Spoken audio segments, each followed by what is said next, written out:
एक नवाचार के साथ, एक बड़े परिवर्तन के सोच के साथ, एक फाउंडेशन के साथ जुड़कर बदलाव के लिए, समाज के लिए अपने पुरुषार्थ से अर्जित धन में से धन लगाकर नवाचार करने वाले, और जब कभी भी सामाजिक तौर पर हमें पैसों की जरूरत पड़ी, आगे बढ़कर भामाशाह का स्वरूप में काम करने वाले मेरे मित्र मेघराज सिंह जी, मंच पर विराजे मैं सुरेंद्र सिंह जी, विक्रम सिंह जी, जगदीश सिंह जी, जितेंद्र सिंह जी, सियाई साहब, भामाशाह के प्रतिरूप में मंच पर विराजे हमारे नौजवान भतीजे, आज इस कार्यक्रम में लंबे समय से विराजित शक्ति स्वरूपा माताओं, बहनों और समाज के सभी सम्राट नागरिक वृंद, सबसे पहले तो मैं इस छात्रावास के निर्माण में पहले कमरे से लेकर इसकी भूमि के पट्टे बनाने से लेकर इस लाइब्रेरी तक, और आज भी जिन लोगों ने घोषणा की है उन सारे भामाशाहों को धन्यवाद देना चाहूंगा। और कबीर जी ने सही कहा है, चिड़ी चोंच पर ले गई, नदियां ने घटिया नीर, दान दिए धन ना घटे, कह गए दास कबीर। ये संस्थाएं आज के युग में हमारे सबके मिलन का केंद्र है। मैं इस अवसर पर आज अनेकों हमारी प्रतिभाओं को सम्मानित किया गया। हमारी छोटी छोटी बच्चियां जब इस मंच पर चढ़ रही थी, मैं उनके चेहरे पर आत्मविश्वास देख रहा था। सेना की नौकरी में अपना सिलेक्शन करवाया है अपनी हिम्मत से। मैं सब लोगों को कितनी बधाई दूं। आप सब लोग आज अपने परिवार का मान हो, आप सब लोग हमारे समाज का सम्मान हो। और मेघराज जी सही कह रहे थे, कल आप हमारा इस पूरे राजस्थान का अभिमान बनो, इस प्रकार की क्षमता आप लोगों में है। मुझे पूरी उम्मीद है कि आप अगली बार जब मिलेंगे प्रतिभाएं और आगे बढ़ेगी। मेघराज सिंह जी ने बदलते परिवेश की बात कही, लीड से हटकर हम आत्मनिर्भर कैसे बने। आज के इस युगानुकूल में हम किस प्रकार इस प्रतिस्पर्धा के समय में, जब हर क्षेत्र में कलाकार प्रतियोगिता है, सर्वाइवल फॉर फिटेस्ट का जमाना है, उसमें किस प्रकार योग्यतम बने, उन सारी चुनौतियों के बारे में कई बात आप हमें कही। हम जिस जगह पर बैठे हैं, मेरा गांव का नाम भी हरपाल सर, कोई पुला सर, हर गांव के आगे ये सर लगा हुआ है। इसका शाब्दिक अर्थ है, हमारे पूर्वज निकले थे, ऊंट पर निकले, समूह में निकले, पानी जहां मिला उसको कहते हैं सर, पानी को कहते हैं। वहां उन्होंने अपना डेरा जमाया। अपनी झोपड़ी को बनाई, अपने कुनबे को तैयार किया। कैसी विपरीत परिस्थितियों के अंदर हमारे पूर्वजों ने उन गांवों में रहकर अपने जीवन को प्रारंभ किया। आज जिस जमीन के लिए, जिस धरती के लिए हम चाहे राणा प्रताप के संघर्ष को देखें, राणा प्रताप क्यों लड़ रहे थे? मुगलिया सल्तनत की दास्ता स्वीकार कर सकते थे। उन्होंने कहा मातृभूमि और स्वतंत्रता मेरा जन्मसिद्ध अधिकार है, मैं मान और सम्मान को छोड़ूंगा नहीं। खानवा के अंदर राणा सांगा 80 साल की उम्र में गए, युद्ध क्यों किया? क्योंकि मुगल हमारी संस्कृति पर हमला कर रहे थे, धर्म परिवर्तन करवा रहे थे। और आज हम कार्यक्रम का आयोजन जरूर करते हैं, पर हम खड़े कहां हैं? सही कहा मेघनाथ जी ने, जिस कौम का इतिहास मिटता है उस कौम की संस्कृति भी मिटती है, और जब संस्कृति मिटती है तो सामाजिक परंपराएं भी मिटती है, और सामाजिक परंपराएं और सामाजिक मान्यताएं मिटती है, तो उस कौम का भविष्य कभी सुधर नहीं सकता। हम कहां थे, कहां जा रहे हैं? हमें राजपूत कहा करते थे, राज का पूत। फिर लोकतंत्र आया तो लोगों ने कहा नहीं, रज के पुत्र हैं हम, धरती के पुत्र हैं। आज आप लोग शहरों की चकाचौंध में गांव से दूर हो रहे हो, धरती से दूर हो रहे हो। जयपुर की राजधानी में झोटवाड़ा में 100 वर्ग गज का प्लाट चाहिए, पूर्वजों की 50 बीघा जमीन तत्काल बेच रहा हूं। आज गांव का ठिकाना टैक्सियों के पीछे, ठिकाना काकलासर, ठिकाना हरियासर, धूल उड़ती देखते हैं। आपकी पहचान मिटी, गांव से आपका संबंध मिटा, आपका वर्चस्व अपने आप कम हो गया। पहले गांव में जाया करते थे। मैं बड़े लंबे समय से यहां के सामाजिक जीवन में हूं। 1985-90 में हमें किसी सामाजिक राजनीतिक कार्यक्रम में जाया करते थे। कोठड़ी का दरवाजा हमारे लिए खुला करता था और वहां लोग आकर कहा करते थे कि बात सही है तो हम आपके साथ हैं। वो कोठड़ी खंडर में बदल गई, वो बनाजी शहर में चले गए। हर ताला का चाबी राजनीति है, राजनीति। भूल गए पिछले दिनों का चुनाव? क्या कसूर था? कौन था सामंत? आप लोगों के बीच में जिंदगी निकल गई। जातिवाद मुझ में होता, प्रहलाद सारनाथ एमएलए होता, कमला कस्बा प्रमुख, जिला प्रमुख होती, बलराम जी के सामने राम सिंह जी चुनाव जीतते। ये दिगर बात है पार्टी की। पर गांव के ग्वाड़ में खड़े होकर सामंत कहकर सामूहिक गाली मिली। और जब मैं गांव में आया तो आप गांव की चौपाल पर नहीं आए। कहां जाओगे? कैसी पहचान मिट रही है?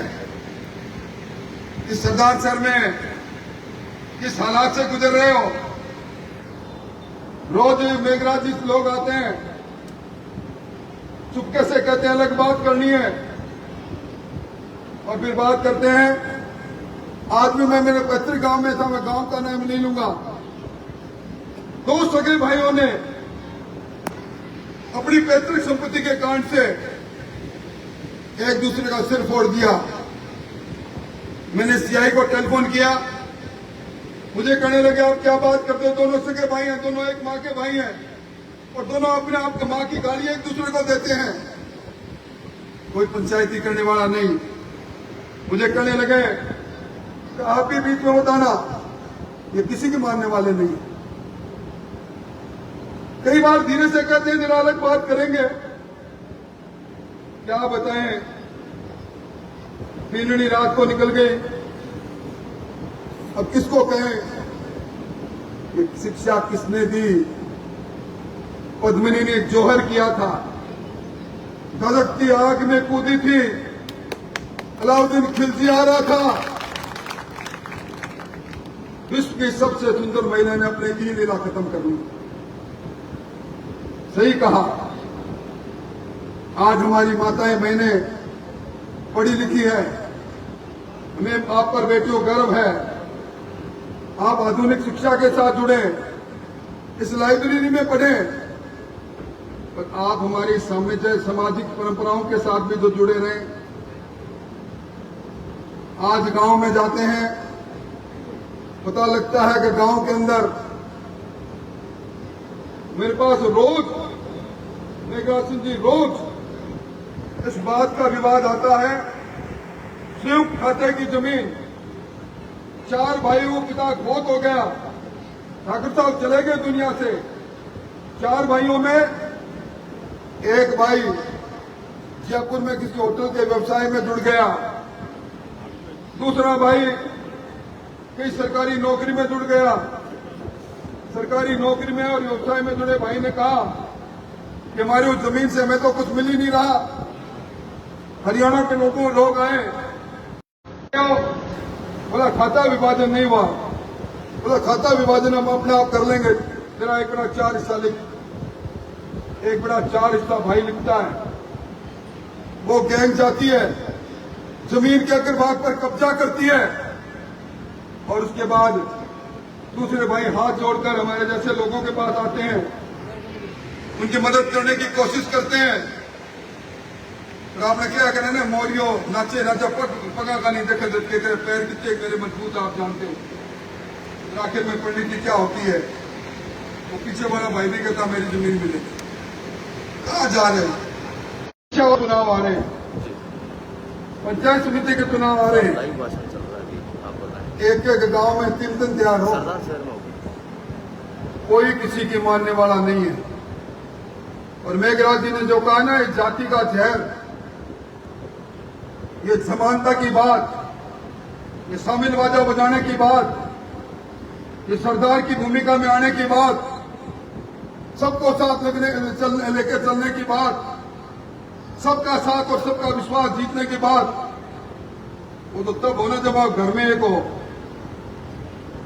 वो तो तब होगी जब आप बड़े शहर से बना दी गांव में आए तो सही। इसलिए मेरा तो निवेदन है, जरूरत ही नहीं है आपस की ईर्ष्या और आपस की ढांक, इन दो के अंदर खुद में आज जाओ तो घर में बात कर लेना, गांव में देख लेना कितने लोग हैं। आज राणा प्रताप हल्दी घाटी गए थे लड़ने के लिए, अकेले राजपूत थे क्या उनके साथ? हाकिम का सूरी नहीं था उनके साथ, भामाशाह नहीं था उनके साथ, कुंजा भील नहीं थे उनके साथ। आज 30 साल तक दुर्गादास राठौड़ लड़ते रहे। अकबर की कैद से और औरंगजेब की कैद से अजीत सिंह जी को छुड़ाया। मुगल खिल सिंह खिची के साथ हर 15 किलोमीटर पर मुगल फौज जो पीछे दौड़ रही थी उनको रोकने के लिए मरजीवड़े तैयार किए। उसमें क्या एक जाति के लोग थे क्या? इतिहास में ऐतिहासिक पुरुषों के साथ जो इतिहास बना है उसमें सभी जाति के लोग साथ हैं। और हम उस गरीब के झोंपड़े की तरफ देखना ही नहीं चाहते। गांव के अंदर जो वर्ग आप पर विश्वास करता है उसके पास जाना ही नहीं चाहते। आज हमारे नौकरी में जितने लोग हैं यहाँ बैठे बैठे मेरे पास 28 कागज आ गए। पता कैसे लगेगा? नीचे से सरपंच, नीचे से प्रधान, नीचे से पंचायत समिति के सदस्य जिनके साथ पीछे पीठ पर खड़े रहेंगे, वो कैसे बनेंगे जब आप सब लोगों का साथ छोड़ोगे। इसलिए आज के परिप्रेक्ष्य में निश्चित तौर पर हमें देखना चाहिए हम किसकी संतान है। बहन जी ने सही कहा, रामदेव जी कौन थे, बाबू जी कौन थे, गोगा जी कौन थे? अरे हमारे बीच में ही थे, हमारे ही पूर्वज थे। अब इन तीनों का इतिहास उठा लो। इन्होंने धर्म संस्कृति की लड़ाई लड़ी, इन्होंने गाय की लड़ाई लड़ी, इन्होंने गरीब की लड़ाई लड़ी। काली बाई कैसे आगे आगे आ गई, ये सारी बातें ये सिखाती है। युगानुकूल अपने आप को बदलने की कोशिश करो। इतिहास मिटता है, संस्कृति मिटती है, सामाजिक मान्यताएं टूटती है, परंपराएं टूटती है। कल हम टूट जाएंगे। और मैं अपनी बात समाप्त करूं उससे पहले मैं हमारी बच्चियों को बधाई देना चाहूंगा। बेटा, युग बदल रहा है। पहले चूल्हों से बाहर आप नहीं निकलती थी। अब इस चुनाव में, पंचायत के चुनाव में 50% आप प्रतिनिधि बनोगी, स्थानीय निकाय में 33% आप बनोगी। और मोदी जी जो बिल लेकर आ रहे हैं ना, उसमें अगली बार विधानसभा में 33% आप जाओगी। और जाओगी तब जब आप अपने साथ इस आधुनिकता के समय में, इस आर्टिफिशियल इंटेलिजेंस के समय में, इन लाइब्रेरी में पढ़ने के साथ साथ अपने पुराने संस्कार, उन संस्कारों को साथ आगे चलोगी। आज मैं भी जब गांव में जाता हूं, मेरे घर जाता हूं, मेरा पोता मेरा और मेरी धर्मपत्नी के बीच में जब बात होती है तो हमारी नकल निकालता है। कट्ठे जाओ हो, ये करो हो, ये काको साहब, बाबो साहब, फूको साहब, बुआ साहब, सब शब्द गौण होते जा रहे हैं। संयुक्त परिवार टूटते जा रहे हैं। मैं और मेरा परिवार इसी ने कर दिया कि आज भाई साहब फांसी पर लटक गए। एक ही थी परिवार में भी, एक बिंद जी भी एक ही थे, कोई दूसरी ननद भी नहीं थी। दुख तकलीफ किससे बटी नहीं और उसका परिणाम ये निकला। अपने पुराने वैभव की तरफ लौटो। और मैं मेघराज जी आपको कुछ शब्दों में धन्यवाद दूं। बात की नहीं कही जाती है, या तो बातड़ा रहे अरिया भीतड़ा रहे, अरिया भीतड़ा रहे। आपने समाज के लिए जो किया है वो अनपुण्य है। हमें आप पर गौरव है। आप पधारे और आपने इस समय दिया, अपने विचार को रखा।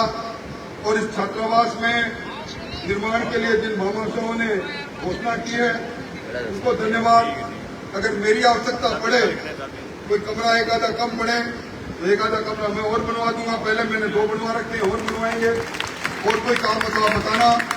बस आप तो अब कहा करते हैं ना, एक को रखो और चेतो रखो, ना तो एक को रखो ना के चेतो रखो। अरे एक दूसरे की कमी काटना छोड़ दो भाई। हर एक में कमी है भगवान के अलावा, छोड़ो ना भाई। पर सामूहिक रूप से कोई ललकारे तो उसके समय विरोध नहीं कर सको तो ताली ठोकने के लिए तो मत जाओ उनके बीच में। कर लेना ना आप। थोड़ी बहुत जलन भी लगनी चाहिए कि नहीं लगनी चाहिए? ये चेहरा ऐसा ही था क्या आज से 4 साल पहले? राजेंद्र राठौड़ का ये भी था क्या? यही तो देखो। इसलिए सब जने समझदारी से आगे बढ़ो। आप सबके भविष्य